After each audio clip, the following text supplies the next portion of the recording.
그런데 이번에 출연하신 이유 중에 하나가 이희진 씨 새로 또 고발을 하신 건이 있는데 네. 이 건을 고발을 하신 장본인이고요. 네. 왜 고발을 하셨고 어떤 내용인지 한번 설명해 주시겠어요? 제가 3월 13일 날 배임 횡령으로 또 고발을 했어요. 그래서 남부지검으로 고발장을 접수를 했는데요.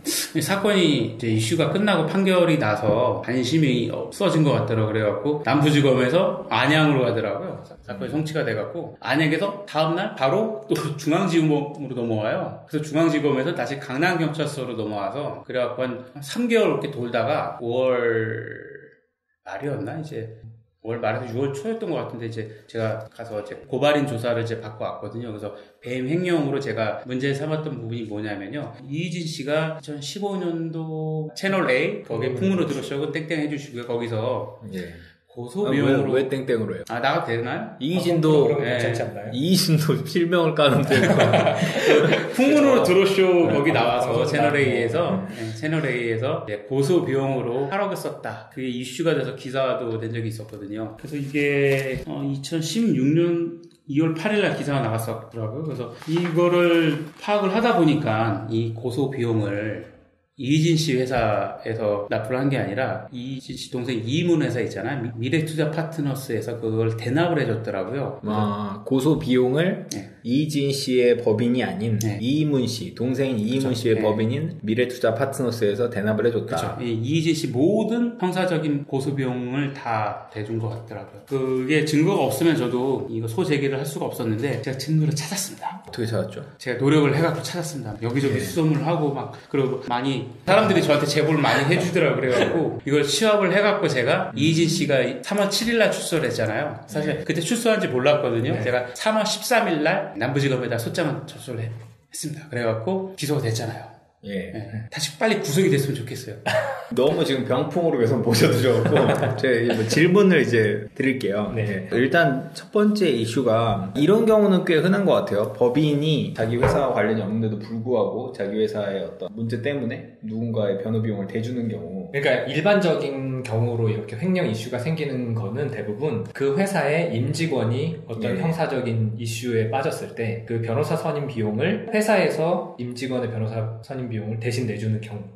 이런 경우가 대부분 이제 횡령인지 아닌지가 문제가 많이 되고요. 이럴 때 일반적으로 판례는 그 임직원의 형사적인 이슈가 회사와 관련된 것인가 아닌가를 기준으로 판단을 좀 합니다. 그래서 변호사 비용을 대주는 것이 회사의 이익에 부합하는 경우라고 본다면 횡령이 아니라고 판단되는 경우가 있고, 아주 개인적인, 정말 임직원의 개인적인 사유로 형사소송이 걸렸는데 그걸 변호사 비용을 대납했다. 그러면 횡령에 해당한다고 볼 수 있는 거죠. 그런 판례가 있고, 또 말씀하신 대로 지금 우리가 이야기하고 있는 건 아예 별개의 내용인데요. 우리 회사 직원도 아닌 거죠. 근데 이 법인에서 다른 회사에 혹은 우리 회사와 전혀 관련 없는 사람의 변호사 비용을 내준다? 이거는 아주 전형적인 횡령의 이슈가 생길 수 있는. 저도 하나 질문을 드릴게요. 그 횡령했던 비용을 다시 채워주게 되면은 횡령죄가 안 될 수도 있나요? 아니요. 횡령 같은 경우에는 그 돈을 함부로 썼다라는 거잖아요. 쉽게 표현하면. 그 쓰는 순간 기수가 되는 거기 때문에 그걸 나중에 다시 채워넣었다? 다시 갚았다? 이거는 범죄 성립에 전혀 영향을 주지 않는 거죠.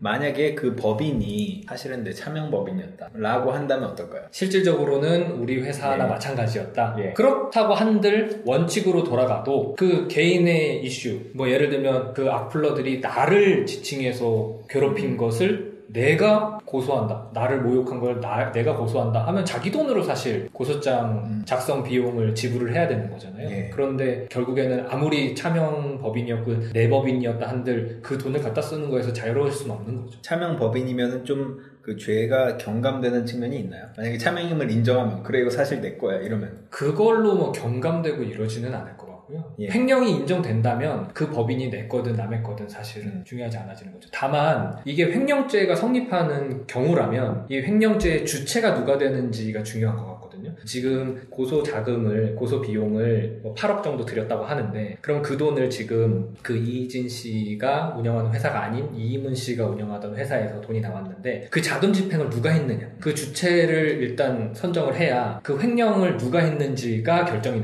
되는 거잖아요. 그런데 그게 이게 그냥 공동행위다. 이희문과 이희진이 공동범행을 한 거다. 공동정범이다. 이렇게 묶으면 사실 뭐 그 자금 집행을 이희문 씨가 했는지 이희진 씨가 했는지가 별로 중요해지지 않지만 그 둘 중에 누가 횡령행위를 했는지를 꼭 특정을 해야 된다면 거기서부터 이제 문제가 시작되겠죠. 특이한 게 수사 과정에서 조사 과정에서 이희문 씨가 순수하게 다 시인을 했다고 하더라고요. 그래서 법률 대응을 해줬던 그 법무법인에서도 자료 협조를 다 해줘서 기소가 됐습니다. 근데 이거 지금 고소고발을 하셨잖아요. 근데 이제 저도 내용 여기 보면은 고소 취지랑 이렇게만 저한테 주셨어요. 근데 이제 고소장 작성할 때 피고소인을 누구로 특정해서 고소를 하신 거예요? 그거는 제가 안 했는데요. 이희진, 이희문 둘 다 했습니다.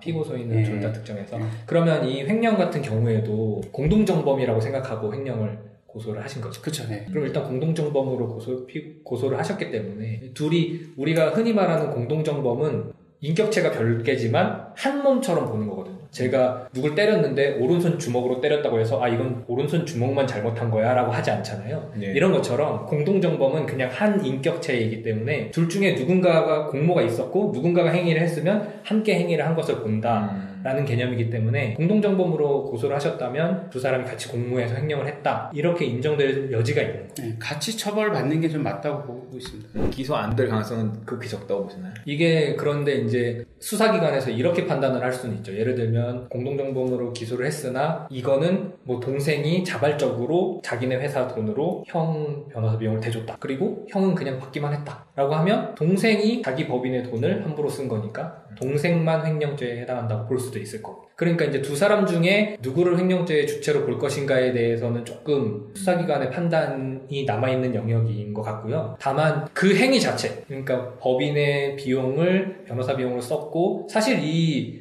악플러들에 대한 고소는 제가 생각할 때는 법인에 대한 뭔가 이슈가 생기는 건 아닌 것 같거든요. 물론 뭐 법인의 이미지와 관련된 거기 때문에 고소 비용을 지불했다라고 억지로 엮는다면 그쪽 뭐 변호사가 엮을 수도 있겠지만 근데 또 자기 법인이 아니잖아요. 그러니까요. 제가 그 말씀을 드린 거예요. 심지어 자기 법인이 아니기 때문에 그거에서는 자유로울 수 없을 것 같아요. 일단 이게 굉장히 최근에 이슈가 됐었던 이명박 대통령과 삼성 사이의 얘기와 비슷한 것 같아요. 구조가 비슷하죠. 이명박 전 대통령이 이제 어떤 사건을 겪었을 때 그때 변호사 비용을 대납을 삼성에 해줬다. 이거랑 구조가 상당히 비슷하죠.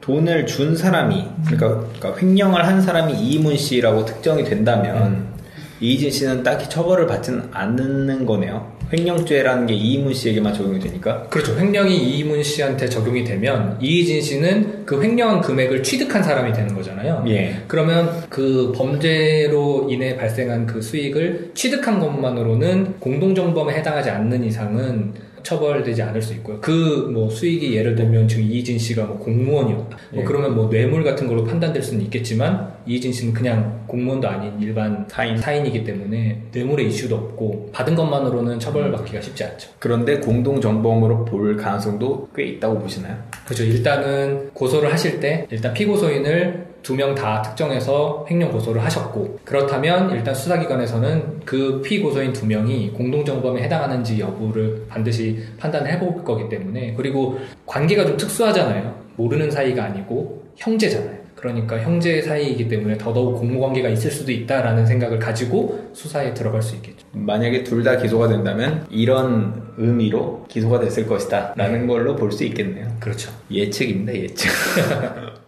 이희진 씨가 그 사기 혐의로 이제 3년 6개월 실형을 살다 좀 나오긴 했지만요. 사실 그 변호사 비용이라는 게 사실 피해자들한테 돈을 받은 돈을 갖고 그냥 자기들 마음대로 흥청망청 쓴 거 아니에요. 변호사 비용. 자기 어떤 팩트를 얘기를 했는데 그걸 갖고 명예훼손이나 뭐 모욕죄로 500명 정도한테 고소더라고요. 사실 저도 그때 고발을 당했었거든요. 피해자들의 눈물 같은 돈을 갖고 고소 고발 비용으로 이렇게 남발했기 때문에 꼭 처벌을 받아야 된다고 저는 생각을 합니다. 마지막으로 그 풍문으로 들어쇼에서는 고소 비용이 8억이라고 했는데 실제로는 한 얼마 정도? 그렇게까지 든 것 같지는 않고요. 고소 대리로 8억을 벌었다고 하면 정말 변호사 입장에서 어떻게 그렇게 제가 확인된 거는 한 8천에서 9천 사이예요. 약 1억 원. 약 1억 원 정도. 더 있는지는 모르겠는데 제가 파악한 거로는 8천에서 1억 조금 안 되는 것 같더라고요. 근데 그것도 사실 큰 돈이죠. 큰 돈이죠. 알겠습니다. 다음 얘기로 넘어갈까요? 그 다음은 또 무슨 얘기가 준비되어 있나요? 좀 쉬었다. 또 쉬어요? 구독, 좋아요, 알림 설정까지 부탁드립니다. 20만 가자!